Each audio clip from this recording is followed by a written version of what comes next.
እንዴ የኔ ቆንጆ እቺን እኮ ነው በጣም አፈቅራታለሁ ወዳታለሁ አልኩሽ። አራት ቀለድ አረ በእናትሽ የኔ ቆንጆ አንቺ ትሻያለሽ። እንደምን ብለሽ አጣብሽ በእናትሽ ማርያም። ቆይ እንዴት አባቷ እንደምታምር ና የሆነ ነገር ፈልጋለሽ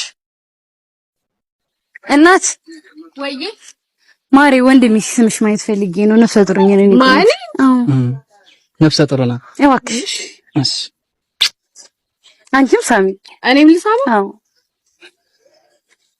እሺ ለምን ሌላ ቀን የተገናኛችሁ ስልክ ምናምን አትቀያየሩ? ተገናኙ ሲያምራት እንድንሰሳ። እሺ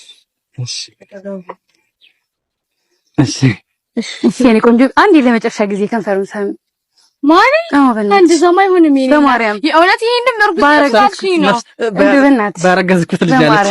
አይጨከንም በልጅ አይጨከንም። ስሞትልሽ የኔ እናት እባክሽ። እሺ በቃ እሺ ከንፈሯን የኔ እናት ከንፈሯን ሳማታ